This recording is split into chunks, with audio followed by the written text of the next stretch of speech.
I'm 54 years old and the story happened when I was 8 years old.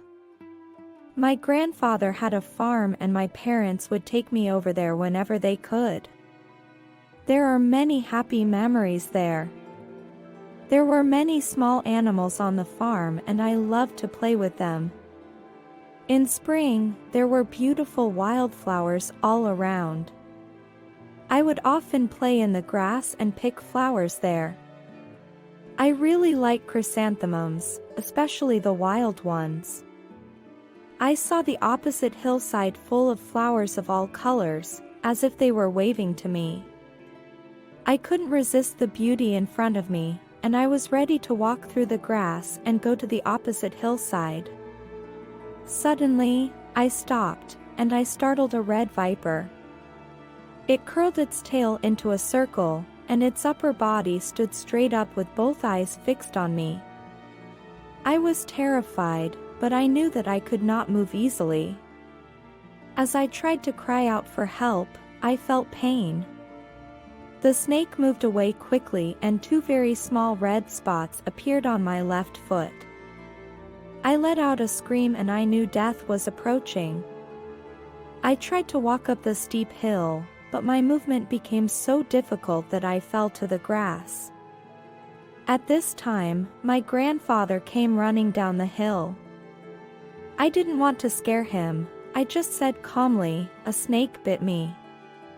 But he knew how serious it was. He sat down next to me, took off his white shirt, and wrapped it tightly around my leg so it would slow the flow of blood to my heart.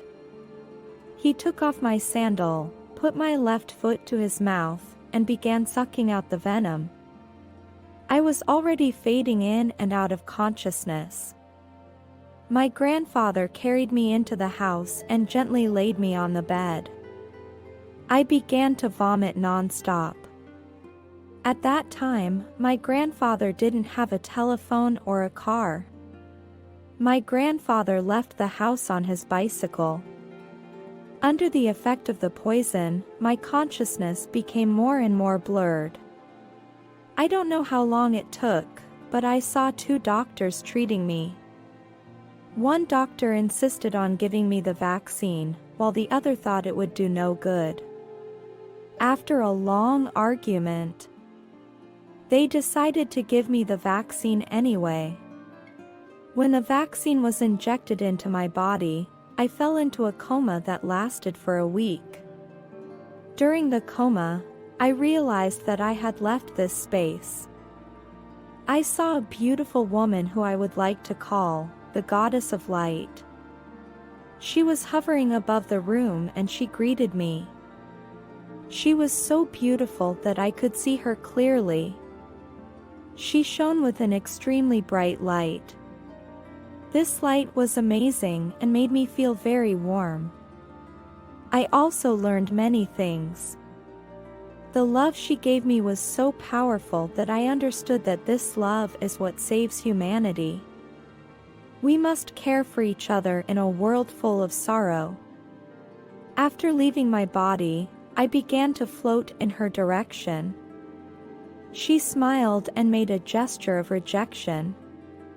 She told me, "You can't stay with her yet.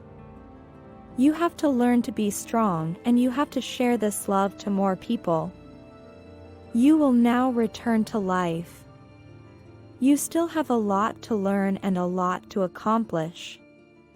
My love will always be with you, never forget it." I returned to my body and I felt the pain again. I was in bed for a few weeks. My legs swelled up very large, which scared me, and the color looked very nasty. I hated being back here.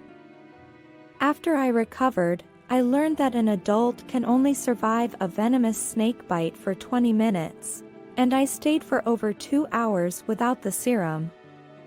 My grandmother had applied several herbs to my leg, which helped. After the swelling went down, I was finally able to get back on my feet and people said it was a miracle I survived. I learned to walk with a cane, but it took a few months for my body to recover. When I was 15 years old, I became eccentric and didn't like to interact with people. Although everyone else thought I was pretty and smart, no one really got to know me. I couldn't share my feelings with anyone, and I refused their offers of friendship. After meeting the goddess of light, it wasn't easy to return here. I wanted to return to the light, to her embrace, but she was never seen again. There was a picture of Maria on the wall of my grandmother's house, and it reminded me of her. I often spoke to it, hoping she would speak to me or give me a sign. My teenage years were neither happy nor good. I became more and more rebellious, and my grandmother and I fought a lot. I also resented my mother greatly because I rarely saw her. By the time I was 20 years old, my life had not gotten better, but worse. My desire to return to the light became even stronger. I wanted to end it all. I found some concentrated insecticide solution in the pantry of my grandmother's house. I drank all of it, and within 2 minutes I started to feel severe pain. I kept vomiting and lost consciousness. My family found me and took me to the local hospital, where the doctor pumped my stomach. After I recovered physically, I returned home under the supervision of a psychiatrist. A few months later, I wanted to try again. This time I chose sleeping pills. I didn't want to feel the pain before I died. While I was taking all the sleeping pills and quietly waiting for death, a classmate from the village came to visit, hoping to borrow a textbook. When she opened the door, she found me lying in bed with no signs of life. She took me to the nearest hospital. It was about 2 hours from the moment I took the sleeping pill to the moment I arrived at the hospital. The doctor had just wheeled me into the emergency room, and I was once again out of my body.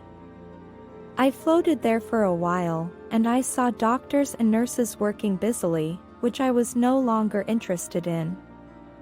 I became very relaxed now, and I was finally free. I noticed a tunnel next to me, and at the end of it there was a bright light. Without hesitation, I entered the tunnel. In the tunnel, I got faster and faster and eventually reached the light. This feeling was all too familiar, and I was enjoying my current state very much. Suddenly, I heard a man's voice, but I couldn't see where the others were. He told me sternly that I had to go back and finish my work. I was sent back without a chance to talk to him, and there was nothing I could do to stop this from happening. When I returned to my bed, one of the nurses acted very surprised, because she thought I was dead. I later learned that my heart stopped for 10 minutes and the doctors were about to give up on me. When my vitals returned, they removed the tubes and needles from me. They quickly resumed their work. For the next few hours, I was sad. To others, I was a young, smart woman with a life full of hope. I felt like a prisoner in a prisoner's body. I also learned what my mission was, as the goddess of light had said, to spread this love to more people. From that day on, I never considered suicide again. This experience changed my life. I stopped fighting the world and tried to pass on the love I received to those around me.